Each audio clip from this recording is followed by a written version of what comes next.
So you can share your thoughts here tonight. Edward Snowden, more revelations coming out for those of you who, I don't know, if you've been under a rock, not paying attention to the news for the last year plus. You know that Edward Snowden has been probably he's probably the man of the year, man of the decade, perhaps. I mean, this guy is an incredibly courageous individual who has come out with lots of just revelations about the NSA, how many lies we've been being told. Even as he came out with these truths about the NSA, they were denying them, and then they would tell more lies to try to cover up what they were doing, and then all of those lies would just be bashed open by more Snowden revelations that were still coming out. And it's not over. It's been over a year's worth of this sort of trickle of NSA-related news that have been coming out over time, and there's more, according to the Hit and Run blog over at Reason.com.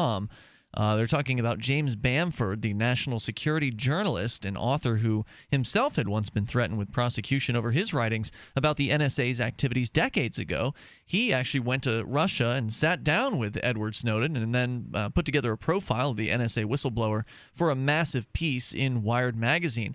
In addition to the typical biographical background and description of how Snowden's life is currently playing out in Russia, which is pretty tame, Snowden doesn't appear to get around much, Bamford came back with two new scoops. First, back in 2012, Syria had a major internet outage amidst its civil war. Naturally, people assumed this was done somehow by President Bashar al-Assad or loyalists in order to censor opposition.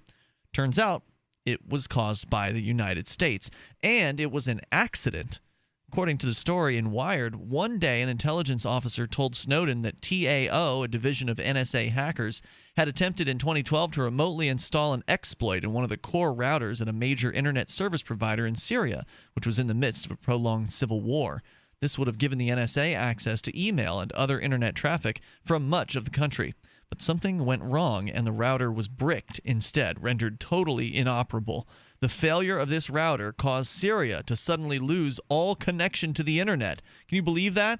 That most of the country was dependent on one piece of hardware? Although the public didn't know that the U.S. government was responsible. But I remember when this was the case, it was like, Assad shut down the internet. It's the first time the claim has ever been revealed. Inside the TAO Hacker Operations Center at the NSA, the panicked government hackers had what Snowden calls an OS moment. They raced to remotely repair the router, desperate to cover their tracks and prevent the Syrians from discovering the sophisticated infiltration software used to access the network. But because the router was bricked, they were powerless to fix the problem remotely. Fortunately for the NSA, the Syrians were apparently more focused on restoring the nation's internet than on tracking down the cause of the outage. Back at TAO's operations center, the tension was broken with a joke that contained more than a little truth. Quote, "If we get caught, we can always point the finger at Israel," unquote.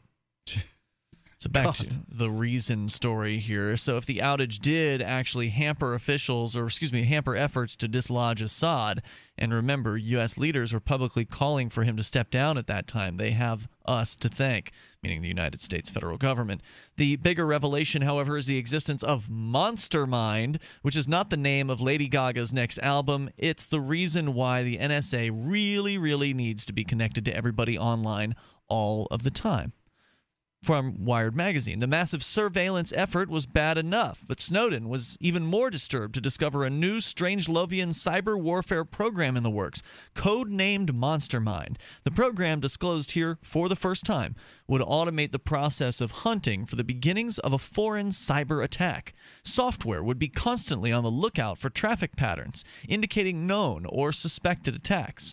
When it detected an attack, MonsterMind would automatically block it from entering the country, a kill in cyber terminology. So what kind of attack are we talking about here? This is a terrorist attack, or this some kind of online attack? Any kind of online attack, a cyber attack. A cyber attack. So some sort of a hack or, some kind of malicious software. They're searching for patterns and trying to stop it before it happens, which, doesn't sound like a bad idea on its face, right? Stop cyber attacks. Who could be against stopping cyber attacks? Well, programs like this had existed for decades, but MonsterMind software would add a unique new capability. Instead of simply detecting and killing the malware at the point of entry, MonsterMind would automatically fire back with no human involvement. And that's a problem, says Edward Snowden, because the initial attacks are often routed through computers in innocent third countries. These attacks can be spoofed, he says. You could have someone sitting in China, for example, making it appear that one of these attacks is originating in Russia. And then we end up shooting back at a Russian hospital. What happens next? Because malware, by its definition, is software you didn't really want to have on your computer, right, and can be, essentially connect with the network in some cases. I don't know if you've heard of the zombies, the zombie computers, where the software that you're running, let's say as a hacker on your computer, controls hundreds of other computers around the internet and has them do things at its bidding, basically. And these computers don't know they're involved. Yeah, and the owners don't know they're involved. That's what I mean. Yeah. Like you can be on your computer, and your computer will do things that you don't see on the screen, or Correct. you can be away. Your computer can be on. You're stepped away, or you're out in the yard gardening, or whatever it is that you're doing. Your computer's off. Trying hacking to something, yeah, right. or whatever. Or your computer's off generating Bitcoin and costing you in electricity while it's crunching numbers. So is there malware that's Bitcoin? Yeah, that generates Bitcoin. generating? Yep, Wow. absolutely. So you got to be careful about that, and that's why it's good to run, antivirus, anti-malware software, or some would argue that you should run Linux, and then that stuff doesn't happen to you. But that's another discussion. So in addition to the possibility of accidentally starting a war, Snowden views MonsterMind as the ultimate threat to privacy, because in order for the system to work, the NSA first would have to secretly get access to virtually all private communications coming in from overseas to people in the United States. He says, quote, "The argument is the only way we can identify these malicious traffic flows and respond to them is if we're analyzing all the traffic flows. And if we're analyzing all traffic flows, that means we have to be intercepting all traffic flows, and that means violating the Fourth Amendment, seizing private communications without a warrant, without probable cause, or even a suspicion of wrongdoing for everyone, all of the time." So there's more at the Wired piece, which is linked to here in the Reason story. But the big news is this MonsterMind program essentially sniffing out all kinds of information and using that information. What if MonsterMind itself gets hacked? What if it gets hacked? Now, not just spoofed and redirected, but what if somebody actually manages to somehow take it over and... Great point. According to Snowden, the security level at the NSA was relatively low. Right. And in fact, he talks about in another interview, he talks about how he left the NSA clues about what he was doing, but they couldn't find them. So we'll come back with more here. You can share your thoughts on Free Talk Live, 855-450-FREE.